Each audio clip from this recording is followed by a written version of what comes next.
재개발, 재건축 정상화를 통해서 18만 5천 가구, 그리고 민간과 공공이 협력하는 상생주택이라고 하는 새로운 개념이 도입됐습니다.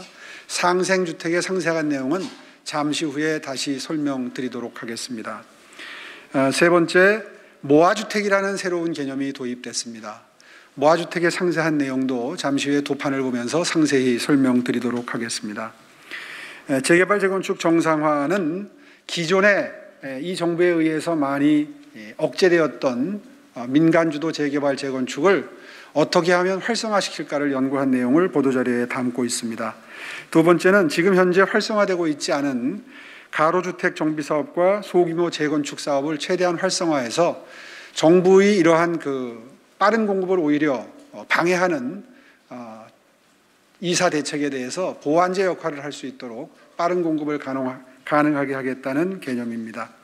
그 방법은 용적률과 층수규제 완화로 인해서 사업 활성화를 유도하는 게 되겠습니다.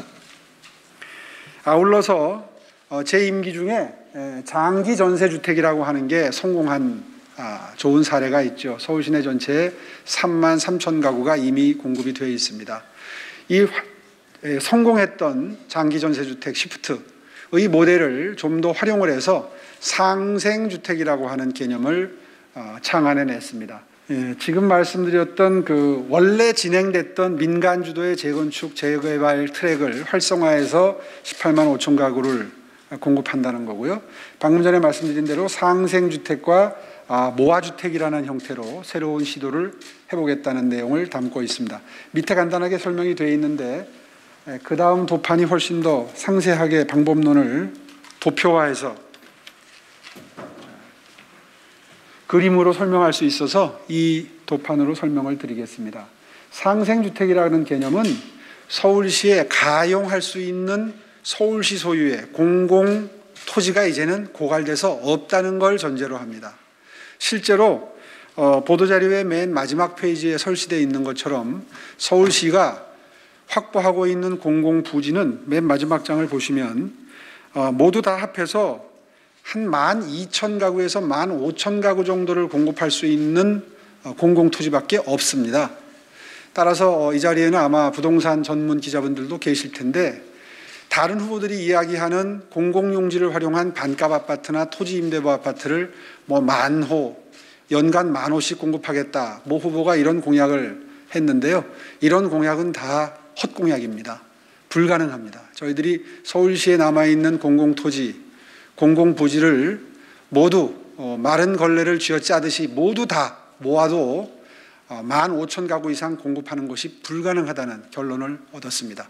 그래서 등장하는 것이 바로 이 상생주택입니다. 상생주택은 이미 토지가 고갈된 상태에서 민간의 토지를 활용하는 것입니다. 민간의 토지를 공공에 내놓게 되면 공공이 이 민간으로부터 받은 토지를, 그러니까 빌리는 거죠, 한마디로. 사들이게 되면 서울의 토지값이 너무 비싸서 사들이는 게 불가능하고 규모가 커질수록 수용을 해야 되는데 그 수용 자체가 오래 걸리기 때문에 신속한 공급이 힘들어집니다. 그렇지 않겠습니까? 비싼 토지를 일정 구역을 예를 들어 500평, 1000평 확보하려면 수십 개의 필지를 사들여야 하는데 서울시가 제시하는 가격에 쉽게 응할 가능성이 매우 낮고 한두 가구라도 소송에 들어가게 되면 그 지구는 주택을 공급하는데 적어도 3년 내지 5년이 지체가 되게 됩니다. 이런 상식을 잘 모르는 다른 후보들이 마치 토지 확보가 무한정 가능한 것처럼 가정을 하고 공약을 하는 것은 정말 무책임하고 현실을 모르는 천진난만한 하다고까지 표현할 만한 그런 헛공약의 다름이 아니다. 특히 박영선 후보가 서울 시내에 30만 호의 토지 임대부 주택을 공급하겠다고 약속한 것은 거의 불가능에 가깝습니다. 왜냐하면 공공토지가 지금 말씀드리는 대로 거의 없기 때문입니다. 그래서 창안해낸 아이디어가 이 상생주택인데요.